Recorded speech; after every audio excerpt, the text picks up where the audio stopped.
Hello, welcome back to my channel. Today I'm going to go through part of my Roger Maris collection, mostly programs and autographs that I picked up over the years. Roger did go to high school in Fargo. He was born in Hibbing, Minnesota. Family moved to Grand Forks and he went to junior high there, I believe, and then for high school they moved to Fargo, and the rest is history. Roger was a very good athlete in high school, played basketball, football, baseball, and participated in track and field. He was recruited by Barry Switzer, the famous Oklahoma football coach, and he was on his way down there before he changed his mind and decided he wanted to play baseball. In his first year in baseball, he played for the Fargo Moorhead Twins. And this is a program from 1953, his only season that he played minor league ball in Fargo. Played in the Northern League. The Northern League had some great players, like the following year, or the year before, I think Hank Aaron was playing with the Eau Claire Bears, Lou Brock, Gaylord Perry, Jim Perry for Aberdeen.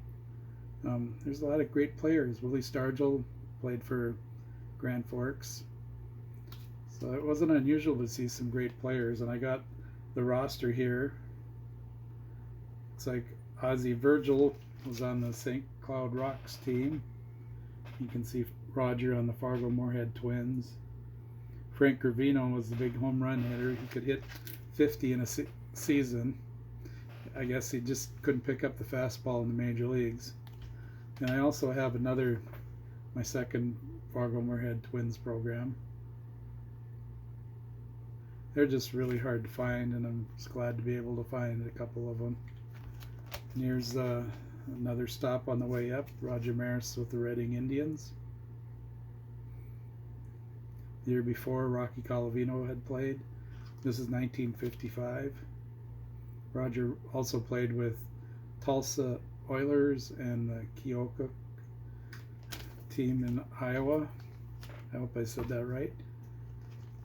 And his final minor league team played for the Indianapolis Indians, and here's a program where the Indianapolis played against Minneapolis Millers in Nicollet Park. And these came in two different colors. There's also a green version.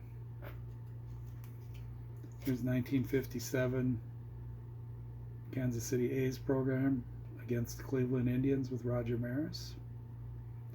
Had such great artwork on them programs back in the day. Had Kansas City mascot.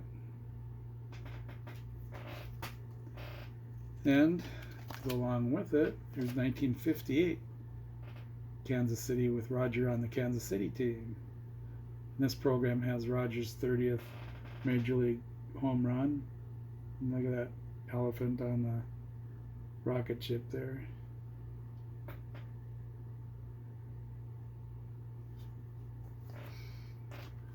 And my final program, 1961 Twins versus the Yankees.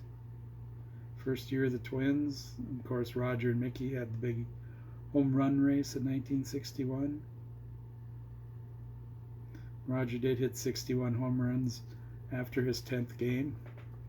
So it was really within 152 games that he hit 61 home runs. But, you know, Ford Frick, being a friend of Babe Ruth's and all, his ghostwriter, gave him the asterisk. And here's a picture that's used on the 62 Post Cereal and Jello cards. Canadian version also. And I'm not sure where this is from, if it was from some kind of a point of sale display, or if it's something somebody made up at a later time. Not sure. And here's Roger's return to Yankee Stadium with Mickey. And on this pic, it's 1978. And they're going to hoist the championship flag from 1977, riding on that golf cart, Roger and Mickey. That's the Roger I remember him looking at looking like when I met him a couple times in the early 80s. And as most of you know, their movie 61 on HBO was created for follow Roger's 1961 season. And the actor that played Roger was Barry Pepper. And here's Barry's signed photo playing Roger. Signed it right on the trophy at Kennesaw Mountain Landis. I hear rumors they're thinking of changing it, possibly the Josh Gibson Award. And Thomas Jane played Mickey Mantle, and there's Thomas. Has good old number 7 there, and he signed it across his legs. And here's another photo signed by both Thomas Jane and Barry Pepper.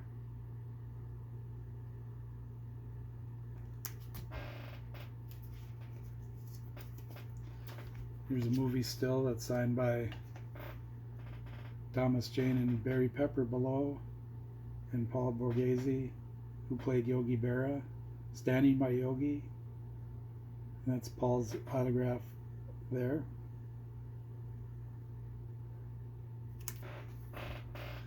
And here's a couple of Roger Maris cards.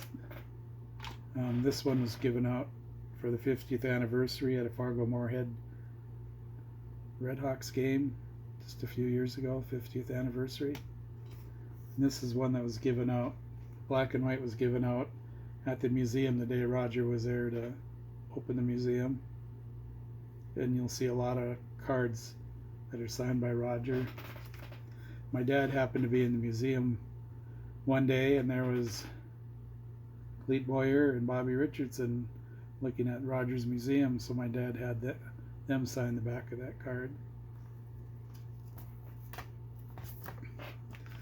And here's a funeral program from St. Patrick's Cathedral in New York City.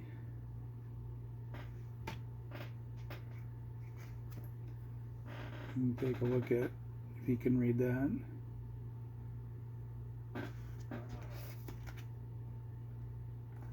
Prayer was by Phil Rizzuto. Words of tribute by Howard Cosell.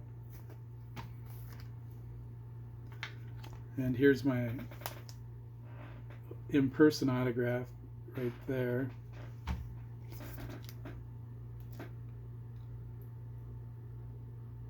There's Bowie Kuhn on there. Governor Olson of North Dakota, Moose Skowron, and Bobby Richardson. And that was during Roger's visit to the 1983 American Legion World Series. Here's one I got from a friend that was at the banquet. Dedication for Roger's Museum, and Roger signed the cover. Both the autographs, I got certification. You know, when it's time to pass it on to someone else, they don't have to worry if it's real or not.